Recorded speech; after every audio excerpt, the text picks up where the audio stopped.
There's a lot going on right now that's setting the stage for this world that we're in. And we're in this post-PC world, which all of you have probably heard about. And the thing that's really setting the stage for this is, and we've talked a lot about mobile today, is your life being in a device, right? Anywhere you go, whatever your device is, and your media and your information are always there, wherever there is, so that whatever content it is, if you are a big fan of Dane Bo, you can follow him anywhere. You could be watching him in Starbucks or on the train or wherever it is, and that this idea of boundaries really disappears, and work and home and friends, that those separation lines are all gone. And so it really sets up this world where we can be reached, where we can consume anything, anywhere, and where we love to share. And then, of course, we've talked about this all day, too, these themes of startups and ventures, and that now startup companies are becoming bigger than many of the brands that we love. And so we're in this world now where, you know, every brand is now becoming a technology company, you know, and every brand is trying to figure out who should they partner with and what's the power of all of this. And you really can't swing a dead cat now and not hit a startup, right? That's an old famous expression. Maybe it's too old. Is it too old? You can't swing a bicycle? I don't know. You can't swing something and not hit a startup. So there's a lot of startups happening. And we have YouTube investment going on. We have Hulu. We have My Damn Channel. We have all these things going on. And so why do we care about this? Well, we know when content is excited, when people get excited about content, they talk about it.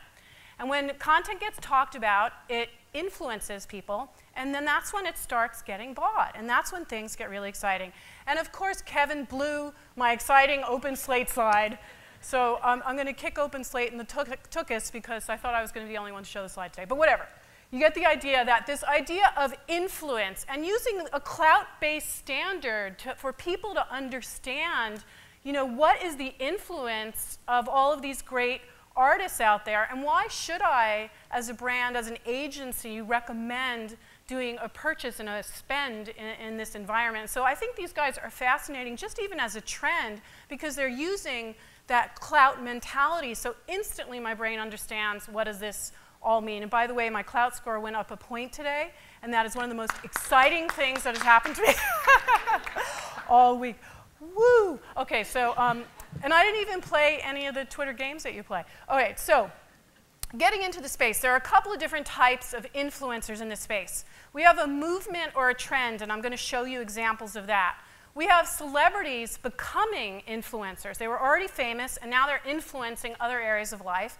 And then you have influencers becoming celebrity, like our fabulous Dane Bo. And we're going to get into each one of them. I just want to show you a few examples. So the first one is of movement becoming an influencer. And not to be a doggy downer on this about Trayvon Martin, but I wanted to show you this case study. This is something that my colleagues at McCann actually did, and it was very organic, the way that this happened. But one of our social media guys was very impacted by what happened with Trayvon and got online with some of his McCann colleagues and just put together a video. And it literally went on fire and launched a movement. So let me show you this video, again, not from a political perspective, but look at what happened when he got online, just a regular guy who was impassioned about the world that we're in. And Sanford Police Department, lines being recorded to Sean. Hey, there's a real suspicious guy. He's got a dark hoodie, like a gray hoodie, and he's a black male. Are you following him? Oh, that wasn't supposed to happen. Let's try that again. Maybe actually, if you guys forgive me, I'm going to play this inside of the thing. Okay. Sanford Police Department, lines being recorded to Okay, we're having a little technology challenge here. Let's see if it lets me play Sanford it. Police Department, lines being recorded to Sean. Hey, there's a real suspicious guy. He's got a dark hoodie, like a gray hoodie, and he's a black male. Are you following him? Yeah. Okay, we don't need you to do that. Okay. Oh, man, the good part keeps cutting out. All right, well, I'll act it out for you. No, only kidding. What happens here is that what... using the hashtag million... Here, let me just take it right to you. If you could see what this guy did. To help Trayvon's parents acquire 1 million signatures on their change.org petition page, we want to mobilize 1 million hoodies, online and offline, in New York and nationwide. So if you're in New York, wherever you are in the world, wear your hoodie, wear it to work, wear it to school, whatever you're doing on Wednesday, the 21st, wear a hoodie upload your photo via Facebook, Twitter, Instagram, Flickr using the hashtag #MillionHoodies. So McCann actually gave some resources to this in the art department to help create the poster. And they started to notice a movement being born. Daniel was invited to speak all over the country based on this, but what happened? Here. As I understand, this young man wasn't bothering anybody. No. He wasn't on anybody's property. He was just walking. James also posting this photo of the team wearing hooded sweatshirts or hoodies on his Twitter feed. The member will suspend. These words. The member will. These words. I think all of us have to do some soul searching to figure out how does something like this happen. And they say that petition, now think about this, is the fastest growing internet petition in the history of the internet. There's a kid at McCann putting a video online. It's called the Million Hoodie March. It is spilling over into the streets of Philadelphia. A peaceful march through downtown Los Angeles. This was inspired by the rally in New York on Wednesday. They say it just took off through social media, specifically Twitter. The United Nations High Commissioner for Human Rights, Navi Pillay, has called for an immediate investigation into the circumstances surrounding the killing of 17-year-old Trayvon Martin. Pillay said she was shocked the gunman, George Zimmerman, was not arrested. Our son was not committing any crime. No. Our son is your son. Yeah. You know, if I had a son, he'd look like Trayvon. This is not about a black and white thing. No. This is about a right and wrong thing. So again, I show you that not to work you all into an emotional frenzy, but to just talk about the power of what content, a great story, impassioned people do. And Daniel Murray, who was the social media guy at McCann that did this, is now using it to raise some money and to do some other things. And he's been on the speaking circuit. And dear Lord, he's a millennial, and he was already impossible to manage. So you can just imagine what he's like now. But anyway, that's just an example of a trend taking on its own influence, and you can see how people gather around that. And this is another example of a great movement some colleagues of mine are doing, transforming the world through comedy, basically putting together a global webcast with comedians, both online and offline talent, and taking over a day and basically webcasting stand-up all across America to raise money for different organizations. And so brands are now starting to gather around transforming the world through comedy to be a part of this as a social good example. So it's just another example of a movement or an idea taking on its own light and having its own influence. And then we jump right into the next type of influencer, and this is celebrities becoming influencers. So are you all big fans of Lauren Conrad? Come on. I know you over there, sir. You are a big fan of Lauren Conrad.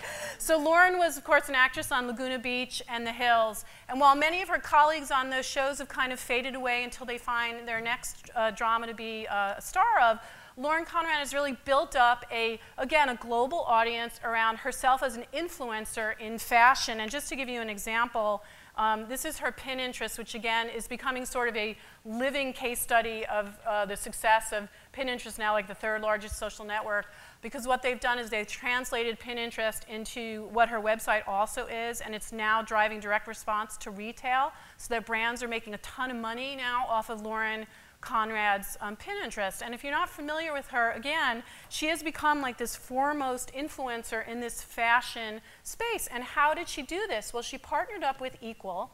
And you guys may remember Equal from the Lonely Girl 15 series. And what Equal had done is they take celebrities, and now they're actually being a little choosier about who they take on, but they take celebrities and they help manage their content online by creating a consistent, ubiquitous content experience across multiple social networks and really playing up different social networks depending upon what's going on and partnering Lauren with different brands, but really managing it on this really high level, and even having a very sophisticated technology platform underneath this. They call it Umbrella, and Umbrella allows them to see the movement of all the consumers as they engage with Lauren Conrad, the brand. And so they can actually track when they go onto Twitter and add a feed, or when they go onto Facebook, or when they change something somewhere, they can see the movement.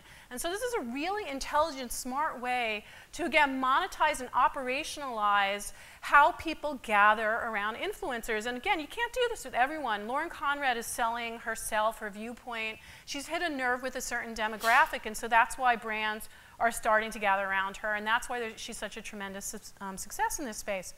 And then, of course, we want to go into, and why we're all here today, is the influencer becoming celebrity. And this is the fabulous Dane Boedigheimer, who we're going to bring up in 1 minute. I just want to show you a quick sizzle reel about what the annoying orange has been up to since he was born. How many of you are big fans, or at least have been watching Annoying Orange, or at least your teenagers and your kids have been watching? Okay, this is going to change your life. You're going to go home and lose like the next 3 days just watching Annoying Orange. But let's take a look at the sizzle reel.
Fantastic.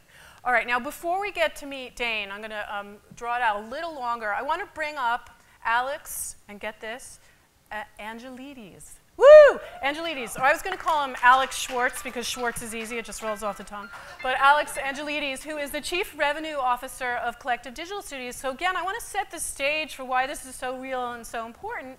The role of Chief Revenue Officer, again, is all about creating monetization around these properties. So tell us about the CRO role. Alex Schwartz. Thank you, Lauren. No, the CRO role is one where we're in the Collective Digital Studio. We're aggregating some of the top YouTube stars, which is an amazing platform, as everybody knows here, and creating opportunities for brands to connect with the audiences, the massive audiences of these stars. So my job is to build out a sales force across the country and globally, frankly, and leverage the power of these stars, these content creators, and our channels that we're creating, these vertical channels we're creating to connect brands with this millennial consumer. Now, when you, because I love when you describe what you're doing, but the role of Chief Revenue Officer, in the past, at least back in the days of the .com explosion, that was always the role of the guy who's brought in after a company made a lot of money and then they were trying to figure out what's our business model, right? It was like after. Now you're actually building out a very sophisticated media sales team because you come from Viacom, and Yahoo, and like really big places. So what drew you to going to CDS? So I've been trying to connect brands to millennial consumers for my entire career, and you can't help but notice what's going on in kind of the landscape for millennials in terms of the content that they're consuming. And the YouTube platform in particular is a massive, massive platform, and it's a highly engaged audience. And so, I just looked at it as an opportunity with the way CDS is kind of coming to market, which is the top digital influencers, trying to aggregate the top channels, not the most channels, but the top ones that deliver, a scaled, highly engaged audience. I thought it was a really good opportunity to help brands connect with kind of this new type of content and this new type of kind of first content focus for young people. And I know, so right now CDS has 9 out of the top 50 YouTube channons. Correct. And then it's 300 million views a month. Correct. Of all those guys. There's about 40 channels in our array. In your world. And I know when you and I were talking, you talked to me a lot about where you see things about to really explode or about to really change, because you think a sea change is coming in how brands perceive this world. And sure. I mean, if you look at the new fronts this year, I think that was a really, really, kind of interesting first step, but a massive first step, I think, for anybody who's in the digital video space and the premium content space. To really kind of plant the flag in the sand and say, look, this is a incredibly compelling, scalable opportunity if you think about cable, back when I was selling cable in the 90s, and God, that makes me really old. But he looks good, ladies and gentlemen. Doesn't thank he you, look Lori. good? Maybe we can get a cup of coffee later. Maybe a drink or something. This is very public. We're both married, actually. All right, go ahead. Wow. No, if you look at where cable was, 10, 12 years ago, nobody thought that, cable was ever going to be able to kind of match, broadcast in terms of, the advertising revenue opportunity. And now when you look at the upfront, when the tally is all in, cable is actually eclipsing broadcast dollars. So I think that digital premium video and those platforms that scale it and those content creators that deliver the most compelling content, I think are going to be able to kind of capture a significant, share of ad revenue as advertisers continue to watch the eyeballs, and particularly the millennial eyeball, I think flow to the tablet and the and the other screens. Yeah. So you guys also just bought MetaCafe. So can you talk a little bit about why you did that? Because I think it seals up kind of the story you're telling. It does. MetaCafe is the 6th largest premium video site in the world, and so it was an opportunity for us as a company to firmly establish that we were going to be what we call a next generation media company, leverage our core stars on the YouTube platform, and then create opportunities and great premium video content across this massive global platform. So it's a nice back end to the content front end. It's a back end. It's a great distribution point. It's a tremendous asset for us. So you have Dane Bo, and we have already established that he's doing tremendously well online on YouTube, and we'll show a clip from that in a second. But then also you have what's going on in Cartoon Network. Yep. So can you talk a little bit about how that came to be, or all of a sudden Cartoon Network called you and said, "Hey, we want him"? I mean, sure. Well, I mean, look, over 1 billion video views is, I mean, that's a massive, massive number. And I used to work in the Nickelodeon family, and I look at Annoying Orange and I think, this is the next SpongeBob, on our hands. When you think about 1 billion video views and almost 3 million subscribers. And when you look at the engagement, and Dane will talk a little bit about it when he comes on stage, when you look at the way he communicates with his audience, it was a real unique opportunity. I think Cartoon Network saw that. He really, really targets and serves kind of the young boy demo and the boy tween demo, and it's a really, really kind of hard demo to reach. And so I have a teenager, so I know how hard they are to reach. So you get it, right? Why do they Exactly. have to leave wet towels on the floor? That's the only thing I want to understand. Okay, sorry, go ahead. You're interrupting me. I'm sorry. No, that's pretty much it. I mean, I think they saw it as a massive opportunity. I think that it's, as you saw a little bit in your earlier comments, and as Dane will talk about, it's a very, very large and growing brand, and it's growing off from the licensing side of things to the linear television side of things to the YouTube channels kind of blowing up, and we're seeing audience go back and forth between Cartoon Network and YouTube, and in the couple of weeks since the show premiered on Cartoon Network, we're seeing 20+% growth on the YouTube channel in terms of video views. So it's pretty interesting, and if you're a brand, you want to kind of capture that conversation and be in that flow. So then when you look at, okay, I've got online, I've got broadcast, I've got all these platforms now. Do I look like Zoolander in that picture? I'm sorry about that. I might have mushed you. That's really embarrassing. You're really, now when we look at it, we're scalable then. We're at scale now when we have all these different platforms to Correct. hit, right? I think that's the part that whenever I was in conversations at the agencies, whenever I got into any conversations with brands or the media buyers, they would also say, yeah, it's not scale, but now it is scale. It's real scale, and I think, as agencies and as sales organizations and as metrics, audience measurement companies come together and figure out what is that metric that's going to be the one unifying metric. We all know about the CPM. We all know Nielsen is the arbiter of television, where billions of dollars change hands. We know ComScore is kind of the arbiter of digital. But how do we create one metric, particularly with premium digital video, that every media planner and every brand manager can quantify and can look at on an apples-to-apples basis or oranges to oranges. Nice. Basis. And with that, let me show a clip from the web series, and then we'll bring Dane out. And Alex is going to leave for a moment and come back up for Q&A. And we're going to bring Dane Bo up. Let's take a look. Hey, baby carrot. Hey, baby carrot. What? I'm really glad you could stick around. Enough! Enough! What? Does baby need a bottle? Just shut up! Shut up already! You've been talking for hours! Yeah, I am getting kind of sleepy. Looks like you could use some Zoom, huh? Huh? With Zoom, you don't have to count sheep. You can ride them at the speed of sound. Hey, can it, buddy? It's time for bed. Just one sip gives you a full night's rest in just 30 seconds. Woohoo! Yeah? Well, I bet you can't do this. Zoom can do. Whoa! Woohoo! Did you know that Zoom is also an alternative energy source? Did you know I can do this? Careful, Zoom is under tremendous pressure. What? I thought you were aluminum. Zoom can't hold it any longer. Hey! Watch out! This is extreme! I don't want your backwash. Ugh. Zoom is feeling drained. Yuck! This place smells like cough syrup. It's not cough syrup. It's Zoom! Are you okay? Hey, Zoom! I thought you were a can, but you look like a can't. Zoom is down. What's the matter? Feeling drained? Okay, what's going on Hey, here? hey, Bear! Can you do this? What are you doing? Hey, look! I'm a motorboat. Make it stop! What's going on? Don't anybody shut up! Whoa! I just realized I can do this. Orange! Hey, who said that? I didn't say it. Did you say it, Bear? I didn't say anything. Orange, you gotta slow down, Slow bud. down? No way. I feel great. I'm gonna get so much done. I want to paint the house. Do you want to paint the house, Bear? Let's paint the house. Oh my God! I can't take it anymore. Hey, Carrot, you should eat something. How about some baby back? Okay. It's okay, little guy. Just don't worry. I'm sure this is gonna wear off any second now. Baby back ribs.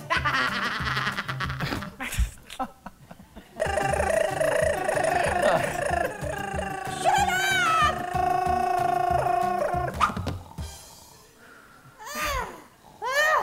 Is he finally, Yeah. Phew. I think it's finally over. Thank goodness. For a second, I thought I was going to get annoyed to death. Well. Hey, baby carrot. Yeah? Bunny rabbit.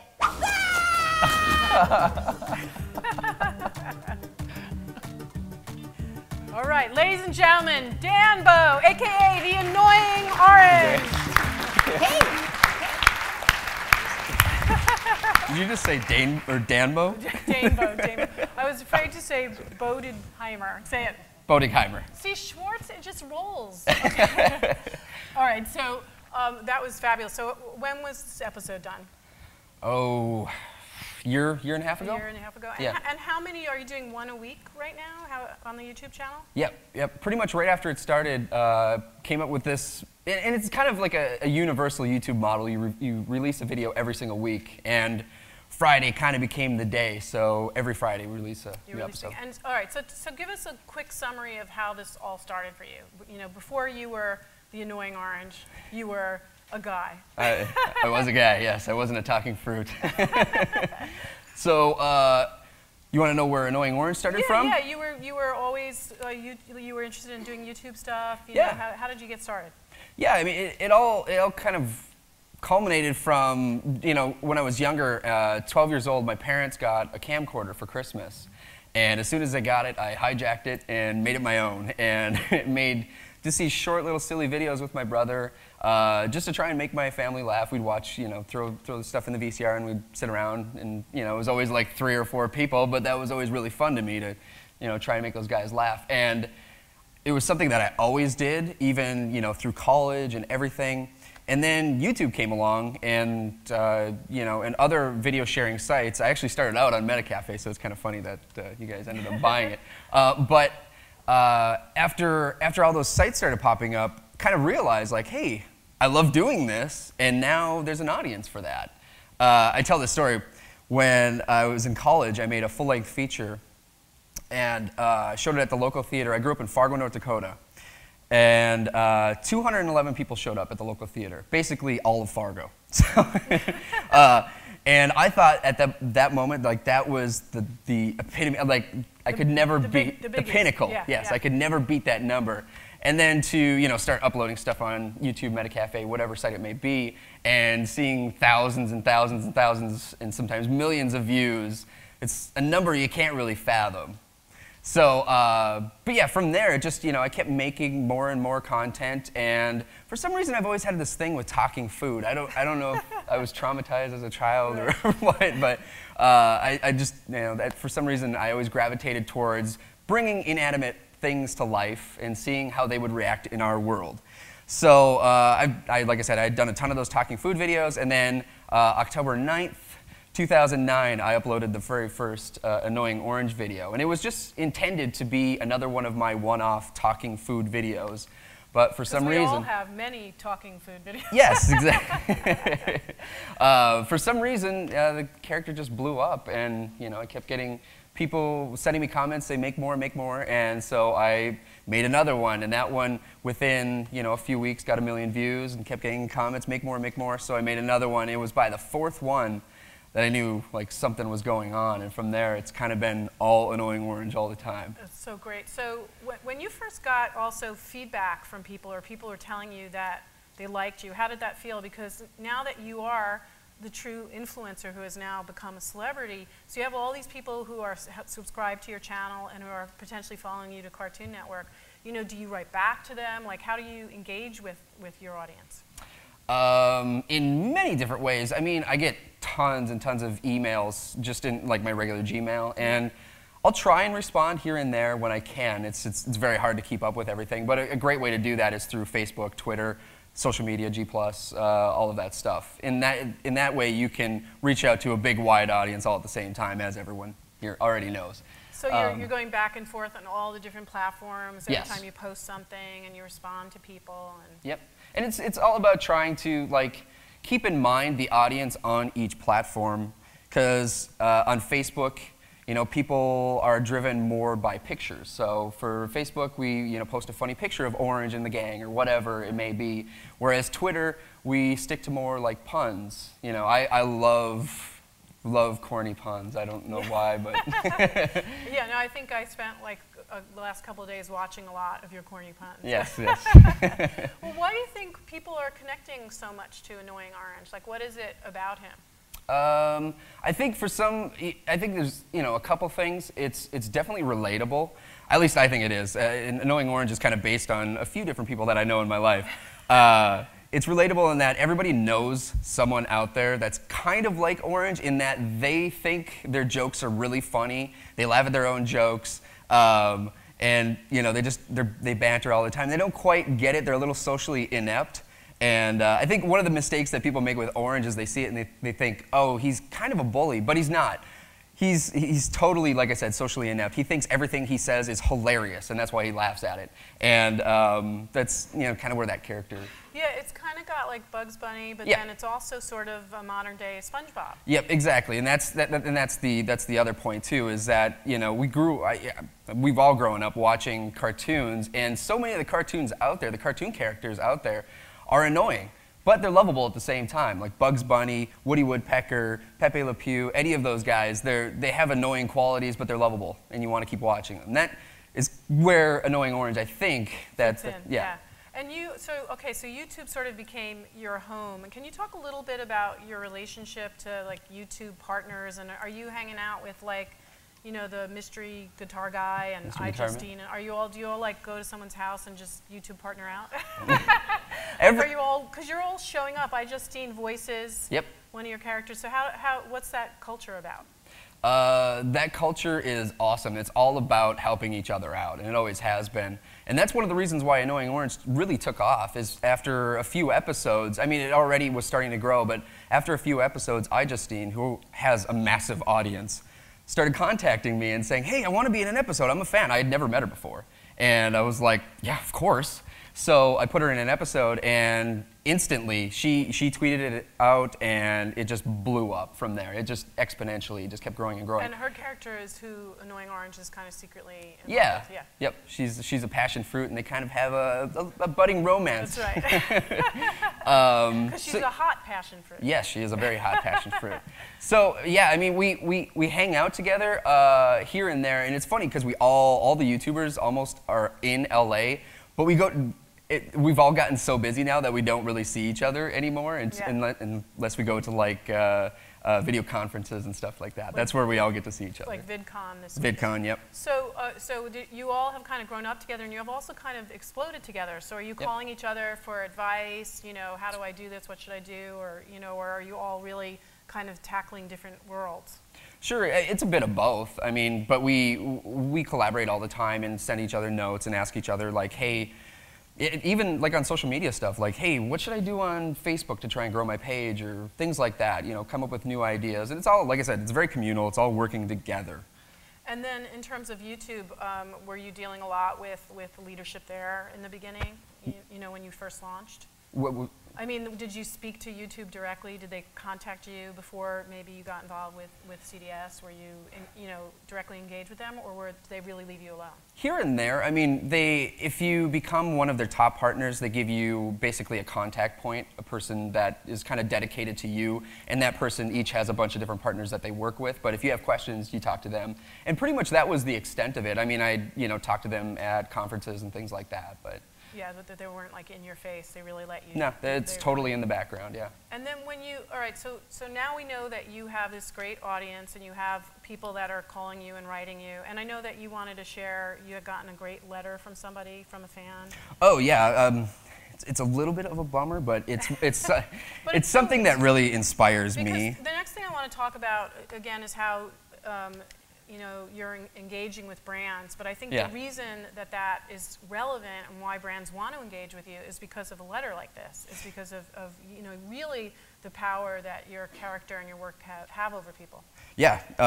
So I get very, very busy, and I get, it's easy to get really busy and really caught up with things and get frustrated by just all the hectic things that happen in your life. But every once in a while, get an email like this one that just blows me out of the water and really makes me realize. So I got this email. It says, "Dear Dane Bo, my name is Yvonne. I wanted to thank you on behalf of my parents, brother, and I for creating Annoying Orange.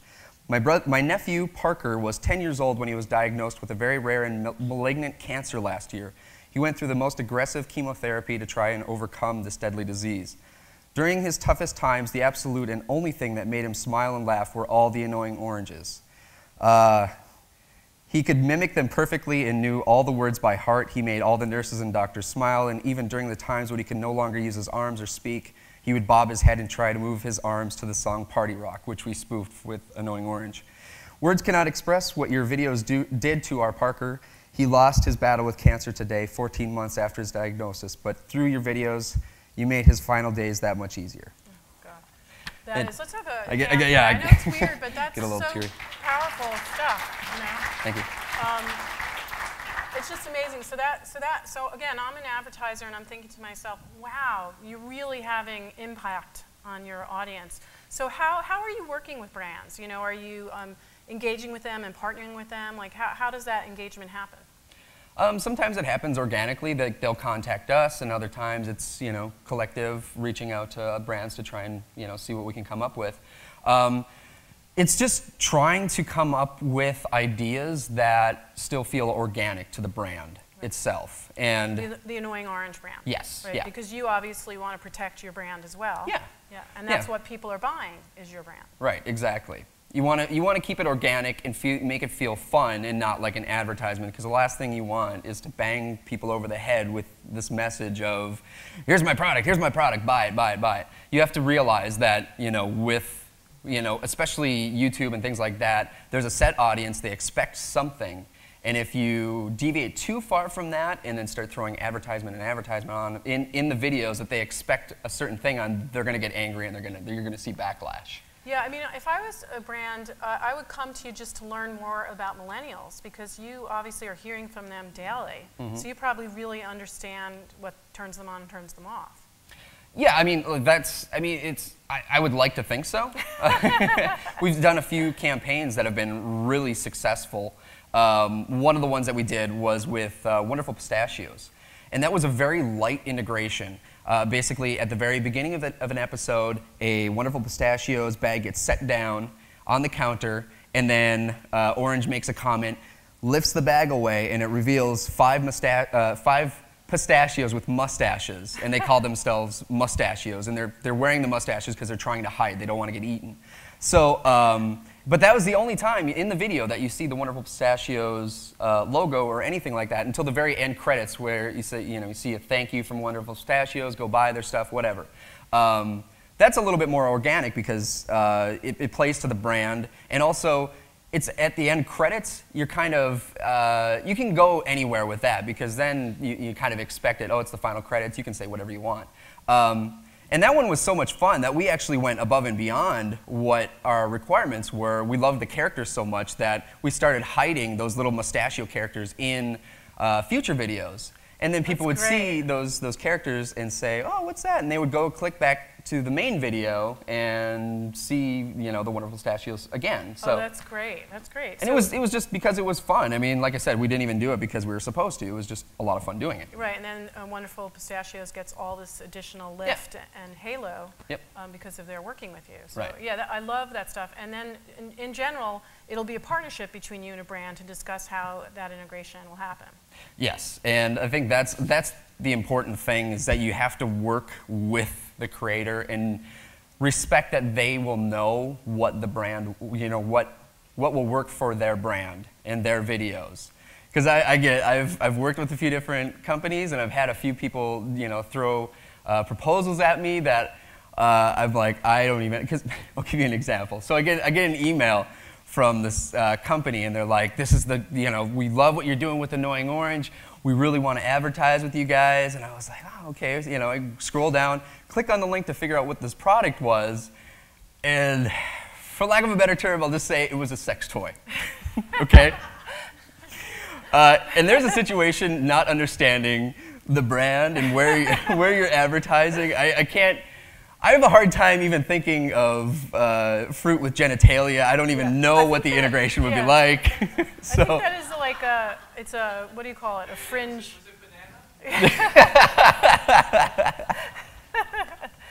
Wow, you must get a lot of, I would think you'd get a lot of interesting emails about fruit. Yep, definitely get a lot of well, interesting let's take a look at some of the numbers for your show on Cartoon Network. So is this the second, third week? Where are you?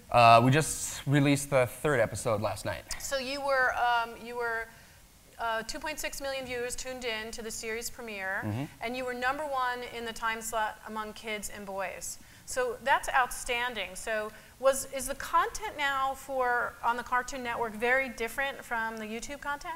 Yeah, it's the same crew, and I had to fight a little bit to keep that intact. Like like Justine, who plays Passion Fruit, she plays Passion Fruit in the TV show. That core group of characters that you see in the picture there, those are the ones that are also on the TV show. And so it's got the same characters, the same kind of sensibility. It's fun, it's silly, but it's on a much bigger scale.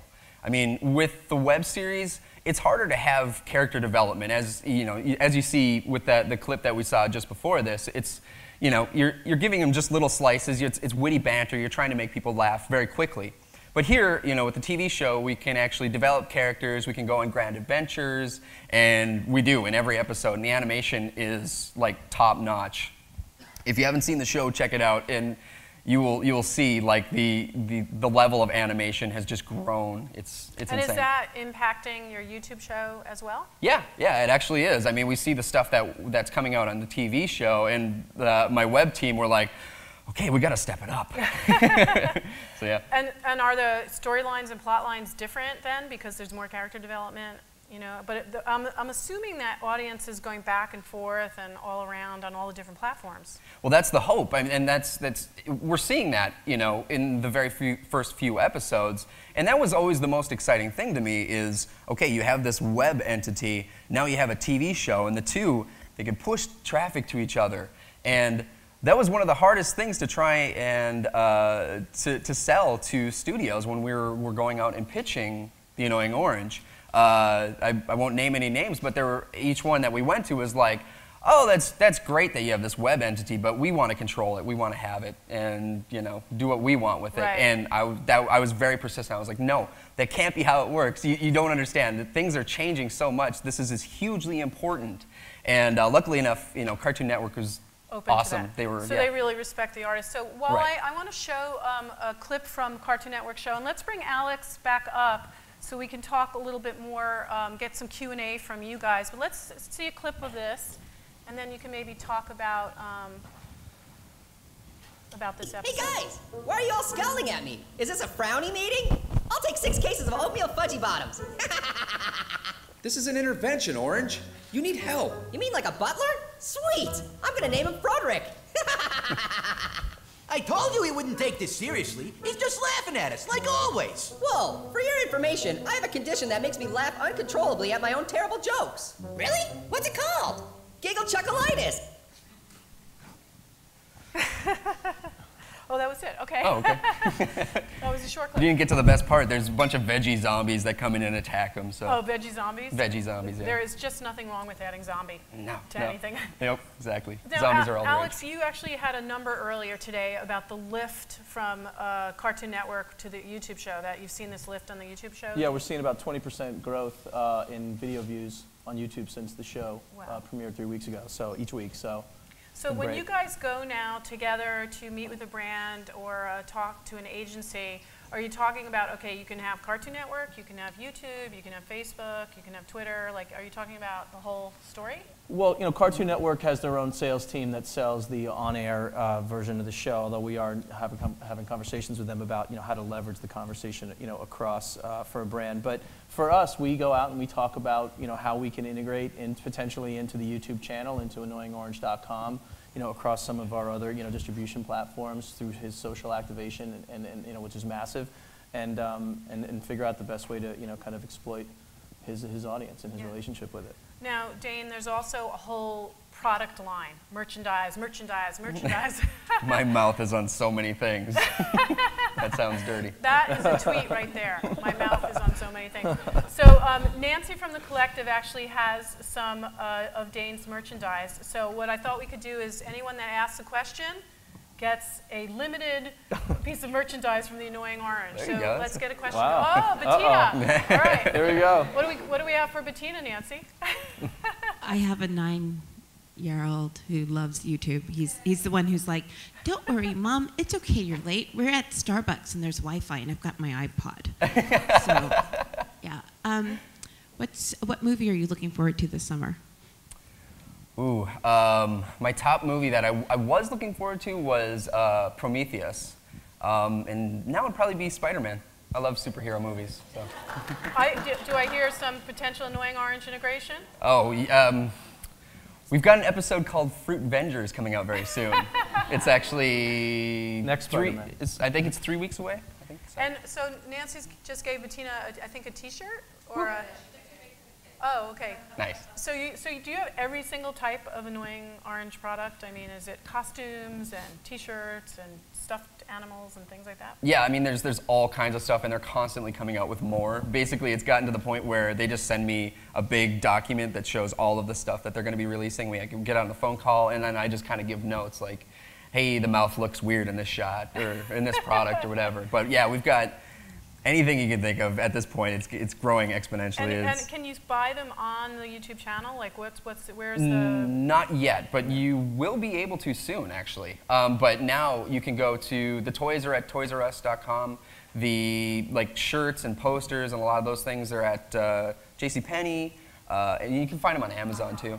Hot Topic. So now so in retail tie-ins too, so you can start to see digital out of home becoming part of this, and this is huge. So Lori, we have time for about 2 more questions. I've got a 2-parter back here. One is, love to hear how the Cartoon Network pitch went. What was it like, the elements of it? And then could you end the answer by annoying us with the la la la la la? I told you we would have to. Yeah. I got a story for you about that. But for Cartoon Network, it was great, actually. They were the last people that we pitched to, and we sat down at the table, and they looked at the numbers, and they looked, they were going through the document. They looked up at us, and they were like, "We didn't even need to make a pilot. We were gonna take it anyways." So it was actually a really great meeting, and from there we knew. To go back to the na thing, we recently worked with a brand that we integrated this video, and it did there was a part in the video where Orange does that, and the they gave, you know, there's always a give and take. You know, you submit a draft, and then they come back with notes saying, hey, can you change this, move this around, whatever. And they gave us the note that they didn't like Orange's na na na thing, and that it was too annoying. I was like, it's in the name, Annoying Orange. Hi, Jonathan Tav, Scarlet Strategic. First of all, I was impressed or happy when I saw that you were laughing really strongly at the video as you were watching it. You see so many creatives that are like, I'm so done with it, you know, so that's great. Secondly, you talked about, and I'm sure Alex could say that you are the platform to reach that target audience, it's a hard audience to reach directly. Mm-hmm. So when you take us back to, you talked about using Twitter and Facebook and talking to your friends, like how to reach the people. Mm-hmm. So as a case study, you know, and yes, I know that you are a platform for us to go to for that, but how did you really generate that audience? What are some of, like, is there anything that stood out that you saw a really big uptick because of something you did to build that audience? Yeah, there actually is. From the beginning, after I created like the Facebook and the Twitter pages and stuff like that, I use that in conjunction with the videos to connect with the audience. It's, you know, at the end of every video, ask the audience a question, get them involved, and then, you know, for an hour after uploading the video, just sit and respond to all the things that the people ask or say, and that makes them feel involved as well. With Facebook and Twitter, I made it a point to make sure to update that just once a day, whether that be a silly pun or a picture or whatever. Just update that once a day and try and do it in a way that engages the audience. And one of the big things that I did from the beginning that really grew the Facebook page was I did a video contest where I made a video and I just said, hey, take any picture of Orange that you can find on the internet and make a funny picture from it and upload it to my Facebook page. And within 24 hours, I got 20,000 pictures uploaded. Actually broke the Facebook picture uploader, and I had to create a whole new email address so people could upload photos, and I think I got another 5,000 submissions on top of that. But it was right after that soon, you know, I'm just getting a million new fans every month, and now it's up to, I think, 10.8 or something million. Amazing. It's crazy. It's a bigger number than I could even. And that's just for Orange. Right. Yep. And that's another point too, is for every character that's on the show, they have their own separate Facebook page and Twitter page. And it's fun to play with that too, because we'll have discussions on Twitter with each other. So if you're following all the characters, you kind of get a little fun extra. It's almost like a little mini episode in its own. So. I didn't realize that. So that's a lot of so you don't sleep. No. Luckily, I have a couple guys that help me out with the website of things, and they do a lot of the social media side, and I help too. But that's great. So we don't have time for any more questions, but yes or no? Nope. No more questions, but just anything we could be looking out for outside of Annoying Orange on Cartoon Network and YouTube. Any new projects, an Annoying Orange movie, or? Oh man, I'd love that. That was actually what I wanted to do in the beginning, was make a movie, and then the collective was like, let's do a TV show first, and then move up to a movie. So, and I'm glad we did it that way, actually. So, hopefully, yes, maybe someday there will be a movie. And will you ever venture and do other things outside of Annoying Orange? Yes, I would love to. Annoying Orange takes up 100% of my time right now, so I think until things kind of plateau and I can, devote time to other things, yes, that is. So can we hear a little bit? No. All right, maybe if you stick around for a drink, we'll get one out. Okay. All right, great. Let me have a big hand for Danbo and for Alex. And, you said Danbo again. Oh, man. Danbo.